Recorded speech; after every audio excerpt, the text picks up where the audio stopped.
I know it's over there someplace. Did you look behind the ladder? No, on the other side.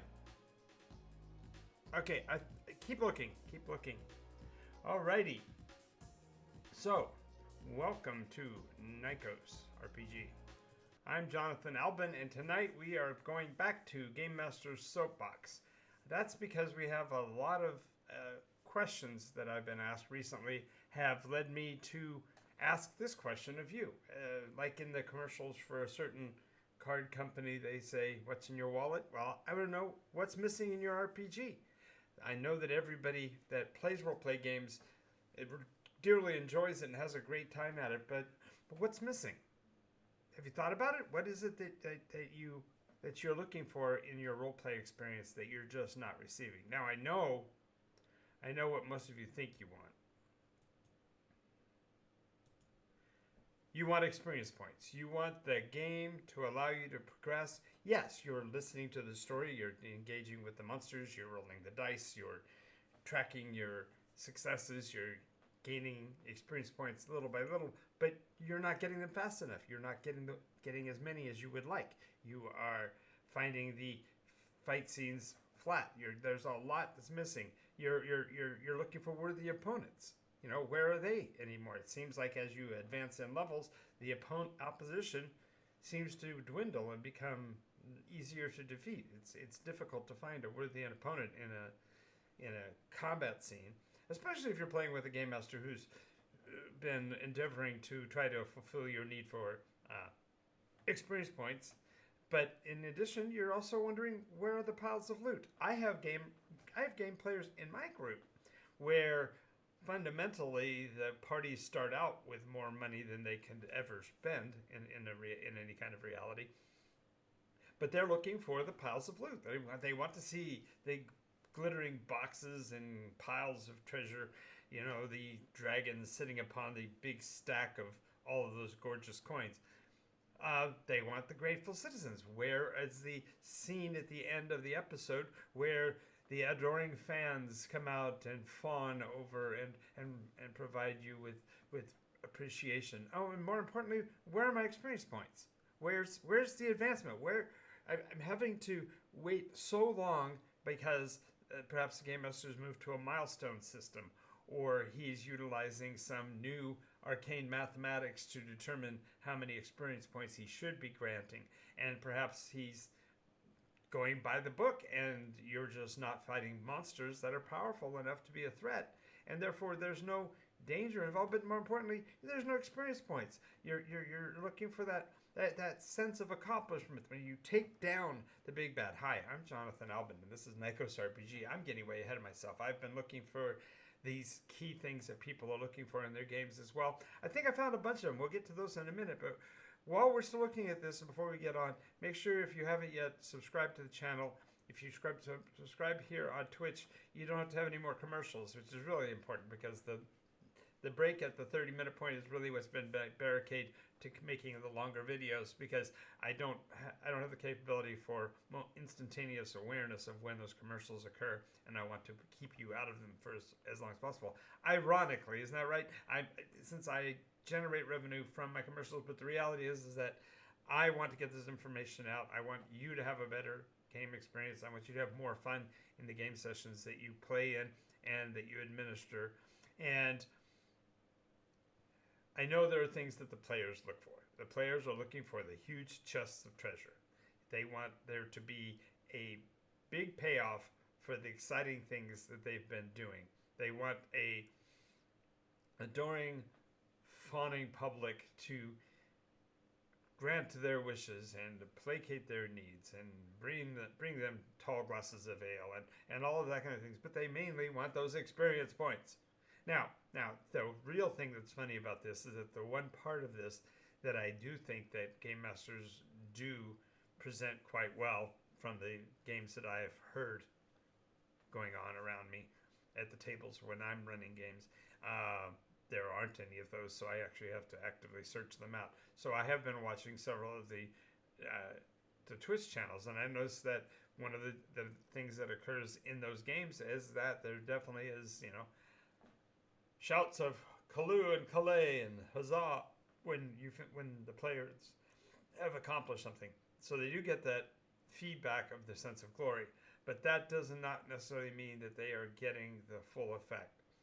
And I've gone less than 5 minutes and I've used up my entire first slide because what most people believe they are missing from their RPG is the payout. They're looking for what they are going to get from the game. And I think it's part of our current culture. And if you are watching and you disagree with me, make sure you leave a comment for me. And I'm willing to respond, even if you leave the comments in, days later in the YouTube channel. Please leave me a comment. I'll be glad to answer any questions. But this sense of accomplishment and the flatness of the outcome of games has a lot to do, I believe, with our culture's shift to direct payout, instantaneous gratification. The idea that if you push the button, you get the bacon. And that is almost what players are looking for. And the irony is that I have found the secrets. And we're going to go into them here in a second because although I've been talking about what you think you want, what most players believe they want to get to from the RPG games. And maybe I'm wrong. Maybe I'm completely off. And if I am, please let me know. I'm not shy in response to comments. I'm glad to respond to them. But what we haven't really thought about is what it is that you are missing in your RPG. And I'm going to tell you that it is you are missing a lot. Role-play games, by their mechanisms, do provide for a lot of outlets for excitement and thrills, but they are not fulfilling all of the things that you could possibly want from a role-playing game. And so what I'm going to talk about today is my extremely long and full list of all of the things that you are missing in your RPG right now. And without pushing a lot of buttons on it, I'm going to push this one button, and that's right there on the screen that says Nykos. The NycosRPG mechanism is going to solve the problems because it is a toolbox. It's not essentially a complete replacement for whatever role-play mechanism you are running, although it can be. It is a standalone RPG, but the pieces were originally intended as what I consider to be a saddle. Those things that you could lay over a game and make it more comfortable, make it more enjoyable, and more controllable. So some of the things that we're missing, I'm not going to do these in order because this is a really long laundry list and we don't have that much time. I mean, we could be here more than an hour. And if we get commenters, of course, I will be glad to respond to those as well. If you notice, I do occasionally look at the screen to make sure that I'm not missing something that's being asked of me. But I'm not going to do these in any particular order, but one of the big things that players are wanting is that push the button, get bacon response. And while NycosRPG is not built for that purpose, and you'll see when you start looking at the list of all the things that you can do with a role-playing game that you can get from NycosRPG compared to what other systems do, we do have the mechanism of that direct satisfaction for advancement in our progress system. The idea is that each of the times that you use a skill in game, succeed or fail, the skill advances. Now, it doesn't happen every time, but it does happen at least once per session per skill. And I can give an example. I have a player in my Monday night group that has a character folio that started as originally a 3-page player portfolio, and I believe she's expanded to something like 27 or 30 pages. She carries it around in a ring binder, and she has to flip page after page after page to get to the particular skill she's trying to advance because her character is so rich and so developed. There's literally a myriad ways that she can advance on any given day, and so that does take care of that push the button, get the bacon response that we all want, that instantaneous awareness of our advance, that there is something pushing forward in everything that you do. But this list includes a lot of things when I talk about what you're missing in your games. I'm trying to get my screen to light up there. Okay. nuances of a role play game have everything to do with playing the role. I've been having an ongoing conversation with Drudenfuss, and I'm maybe pronouncing the name wrong, but Drudenfuss and I have been going back and forth about role play games, and we both have gotten to the point where we agree that what players are looking for is a more intense awareness and involvement in the game itself, and that's what players are seeking. By the way, if you aren't aware of this, we do have a Patreon program. If you're a part of the Patreon program, you can actually get on Discord, and then you can actually chat with me live. So if you are a participant in role-play games, you might want to consider that aspect. Now, I'm gonna the first one I go to here is we want battles, but if the battles include more than 6 or 10 opponent monsters, as most players hearing that, it's hard to do the large epic scale battles with literally numberless foes, dozens and dozens and hundreds of foes, because a combat sequence in Dungeons and Dragons in particular, and also true in many other systems, is itself a combat slog. It's not necessarily just the mechanism of hit points, which I have harped on a couple of different times in my videos, but it also has to do with the very mechanism of the roll to hit, roll to miss, roll to hit.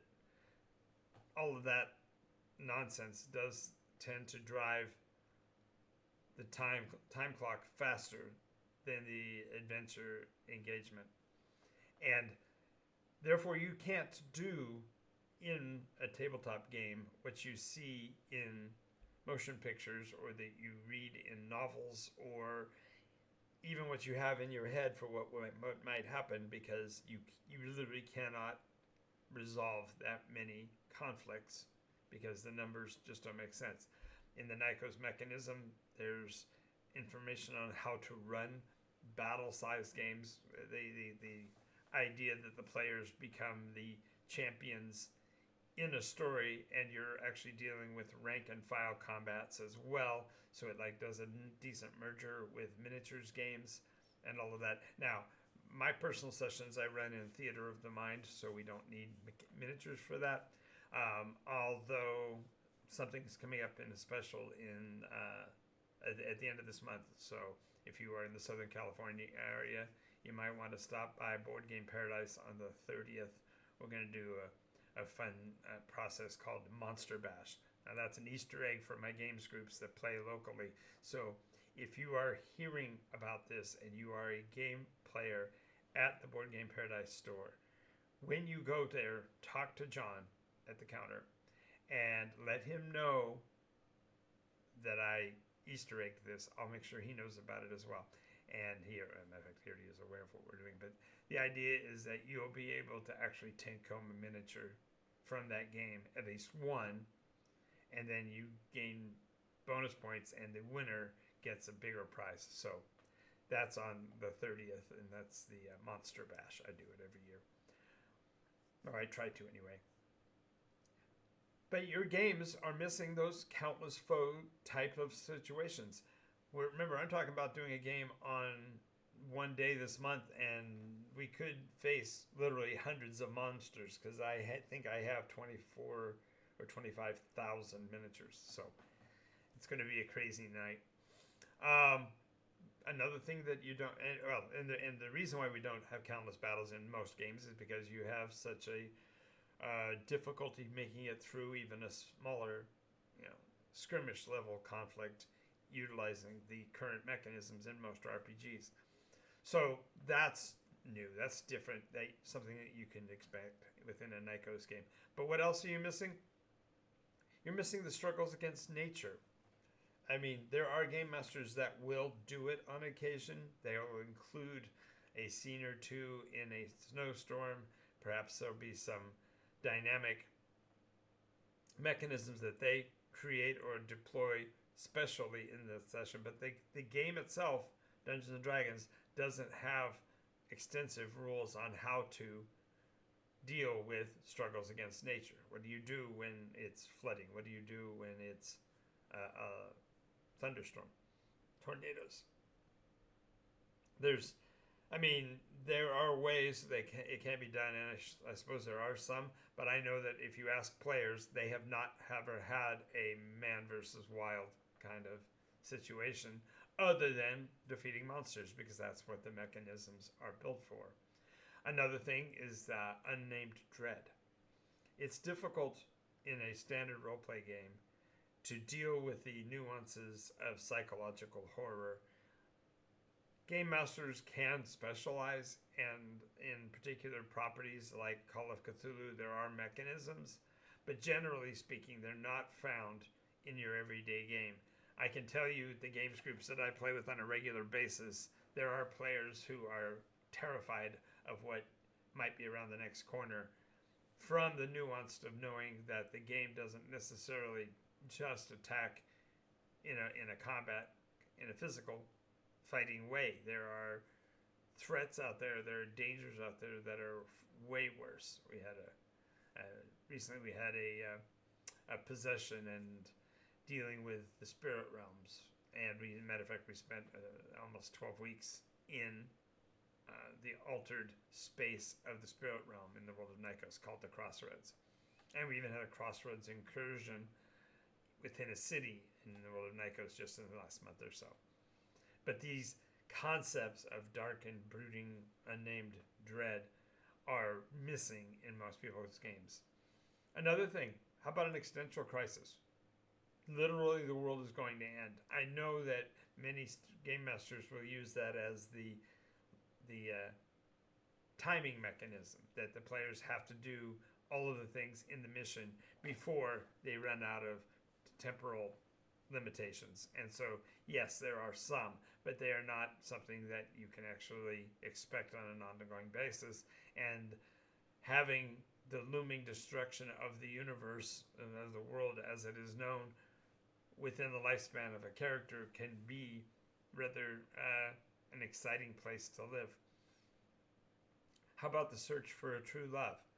I mean, from a storybook standpoint, everybody wants that, but how many times has a game master actually driven the story, or let the story be driven down that path to find the lost love, the missing person, a captured, imprisoned princess kind of thing? It's not something that is found in most RPG games. It's just simply not there. Another one is the very sense of magic and wonder. When you are playing Dungeons and Dragons or any of the other major RPGs, and you are playing a character who is accomplished, who has achieved many things, the very wonder of how magic operates and how the mystical forces interact with reality are things of the past. Yes, you remember them when you were low level, because at that point you were yourself discovering how they worked.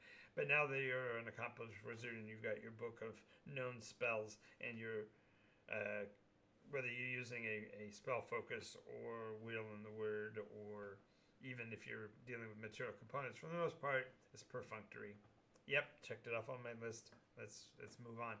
And they've literally lost that capacity for wonder. And in the world of Nykos, that happens all the time. There's something out there for you around the corner that's just going to blow your mind.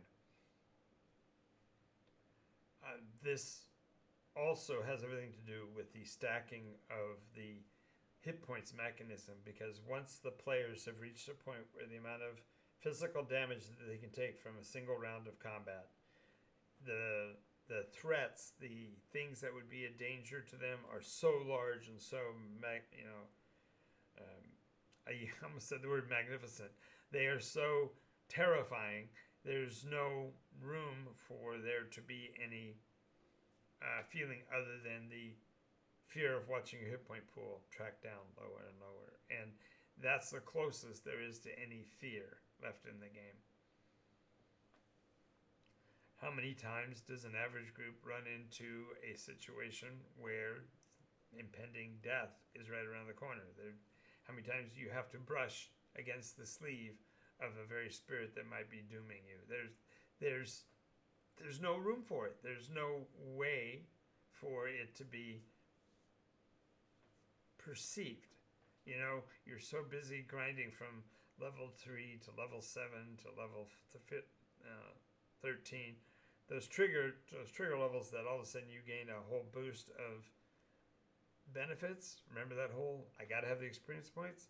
That pressure to achieve by a single arbitrary set of points provided by the storyteller has taken away the agency of the players to actually enjoy themselves in the moment. They can't even really appreciate life itself because they're never in any danger. I mean, unless your characters are below 5th level, how many characters in a game session are actually at the brink or at the threat of termination, elimination from the game? I dare say with the saving the death saves mechanism, there are probably more of them today than there were 10 years ago, so I've got to give Dungeons and Dragons credit. I believe that between the advantage, disadvantage rules and the death save mechanism, those two things fundamentally had saved the D&D realm from my departure 10 years ago. I was on the brink of leaving playing role-play games altogether within the D&D mechanism. I hadn't yet found the Nycos tool, but I did know that there were problems with the way role-playing games worked because there was no longer any challenge. The players, sure, the goal, again, looking at the character from the positive side, you're always looking for that next advance and you're waiting for the experience points pool to top out so you can gain those advances or to make the changes. And we've talked, I've talked several times about the challenges that role-play games provide when it comes to building an advance. There's a challenge to that mechanism that takes it out of the table, takes it back above the table so that you're not actually having to consider the persona, the character that you're playing as anything other than a sheet of paper and possibly a miniature on the table. But this process in Nycos that allows for the actualized accomplishment of something is really quite fascinating. Not only do you have your persona's ability to advance and progress, but you have the ability to become a tutor, teacher, master in terms of your arts, and all of those opportunities for accomplishment are well overshadowing the other mechanisms that are out there, because there's nothing like finding that you can actually accomplish something, and there's actually in game terms a return on investment, as the players themselves can begin to profit from the things that they've learned in game. Now, again, in game, the point is that the character has to worry about his own economy, but in the Dungeons and Dragons realm, if the party doesn't eat tomorrow or they've lost all of their torches, we'll just go and buy some more, and there's no burden on them for dealing with how they accomplish those things. But when was the last time you as a player felt that your effort exceeded the expectations and you were appropriately rewarded? Does the game master have to go to the level of Monty Hall? And I know most people don't even know what that phrase means anymore. None of them. The vast majority of my players would not know who Monty Hall ever was, so that phrase doesn't mean anything anymore. That shows how old I am. I have to take my teeth out again. But the point is that the expectation for the outcome of a game session is pretty much a foregone conclusion when the mechanism only is determined by the pool of hit points that the monster has. When that is the only thing that's being triggered on, the game loses its luster. And while there are perhaps creatures out there that go for the jugular, so to speak, by going after your skills and attributes. I mean, your attributes and your abilities. The very idea of completing a quest becomes a checkbox. The Game Master said we're not going to get to do our level up until after we kill this thing, so let's go kill the thing. To me, this is really the saddest thing. I'm burning through this list in terms of actually going through the individual pieces of it. But as you've seen looking at the list, you can see there's things in here that are just fill up the world. There are more things, Horatio, than are dreamt of in your philosophy. Your world view will just explode when you introduce NycosRPG to your mechanism, because it allows for daring and audacious rescues, because it's a matter of the success within the scene more so than whether or not a monster was reduced of all of its hit points. The Game Master's requirement to do the burden of being the doting grandfather that says, yes, my son, you finally reached your level. Here is your reward. The point here is that all of role-playing really comes down to making sure that you have at the end of it some evidence of time well spent. And it's hard to see that, especially in a milestone system. I can tell you I've got players right now that are, if they were hearing this, that were part of my games groups back in the third iteration, fourth iteration, that are screaming at their screens, no, we ground 5 years, we ground almost 7 months before a level. It's not fair that you found a way to fix that. That's not right. It's destroying our memories. But the reality is that a mechanism that allows you to improve week over week and see that advance and pursue the course of adventure of the adventure that you want to take, and you can grow whichever skills, whatever functions of your persona that you want to pursue, they're here. You're looking for a way to emulate a personal relationship and go and save a princess. That can happen in the world of Nikos. If you're looking for the drama of bartering and bickering with a local fishmonger, you can do that. The elements of it all really come down to what's missing in your RPG is the advancement system in the NycosRPG. So I know this has sounded like a 5-minute, 10-minute, 15-minute commercial. No, I guess I'm almost half an hour.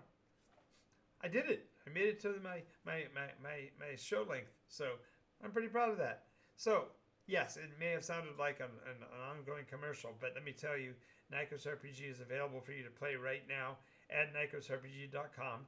You can download the Fast Play, which gives you everything, including how to create monsters for your group. There's little snippets of what will be included in the master book. Right now, the pre-release edition is at the printers. So we are getting the very first of the pre-release books in the next couple of weeks. So watch for that. I'll do a reveal and we'll walk through the book at that point. And when once it's available here, it'll be available at Board Games Paradise. And once it's available at Board Games Paradise, it'll be available online as well. So the online version will be a lesser cost. But if you purchase the master book hard copy, it's a soft cover, but if you buy the paper copy, I will throw in the electronic copy at no charge, because the mechanism is so important that I really want you to have it and be able to use it immediately. And it's available right now at NycosRPG.com.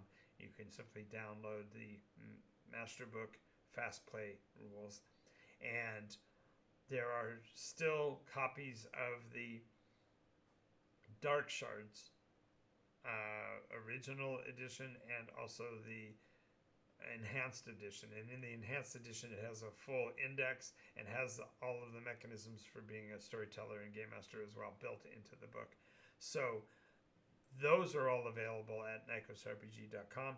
If you want more information on the lore of Nykos, so that my Tuesday Nykos news bits will make sense, check that out, and that's at NycosRPG.info, NycosRPG.info.